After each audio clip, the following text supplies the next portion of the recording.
Serial तेरे से नैना मिलाएंगे में कुहू के लिए राजीव यहाँ लेगा बहुत बड़ा फैसला। आने वाले ट्रैक में देखने को मिलता है कि कुहू को बड़ी सजा दी गई है देव नारायण के द्वारा उससे घर से बाहर रहने की। तो वहीं पर हंसिनी कोई कसर नहीं छोड़ रही उसको मुसीबतें बढ़ाने में।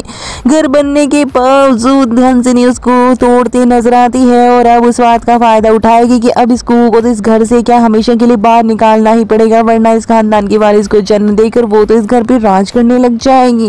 और इसीलिए हंसिनी बहुत घटिया साजिश रचती है, लेकिन राजीव यहाँ पर अब कुहू का साथ देते नजर आएगा। जी हाँ दोस्तों, देखने को मिलने वाला है कुहू का हाथ थामे हुए राजीव यहाँ पर अपनी भाव में उठाए हुए भीगी हुई कुहू को उठाकर लेकर आता है चंदेल भवन में। बीच में खड़ा हो जाता है पूरा परिवार, खासकर देव नारायण। कहता है ये लड़की इस घर में नहीं आएगी और देव नारायण को मुंह तोड़ जवाब देते नजर आता है राजीव कि आपको किसने हक दिया मेरी पत्नी को घर से बाहर रखने का। ये इस घर में आई है और सिर्फ मेरे लिए आई है, उसे जहाँ रखना है जैसे रखना है वो मेरा हक है। और यहाँ पर देव नारायण को अच्छा खासा सबक सिखाते नजर आता है, क्योंकि अब राजीव को पता चल गया है सच की आखिर उसे दूर क्यों रखा जा रहा है, क्योंकि भाई वो इस खानदान के वारिस को जन्म देगी ये भविष्यवाणी हुई है।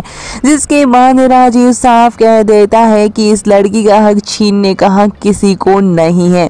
मैं उसका पति हूँ, मेरी पत्नी है और वो सिर्फ मेरे ही कमरे में रहेगी। देखने को मिलने वाला है साथ में ही कुहू के सारे कपड़े खराब हो जाते हैं, बेचारी को रोत रही होती है। और यहाँ पर कुहू के लिए राजीव बहुत बड़ा फैसला लेते नजर आएगा और देव नारायण को साफ फैसला सुना देगा कि अगर कुहू का आगे से अपमान हुआ तो वो इस घर को ही छोड़कर चले जाएगा। यहाँ देखने को मिलने वाला राजीव अच्छा खासा मुंह तोड़ जवाब देव नारायण को देगा और बुरी तरह से भड़कता है नजर आएगा। बीच में बुआ जी आ जाती है और उसका हाथ पकड़ लेती हैं ताकि उसको थप्पड़ ना पड़े। राजीव को इतना गुस्सा आ जाता है। तो देखने को मिलने वाला है कि अब कुहू भी राजीव को रोकते नजर आएगी।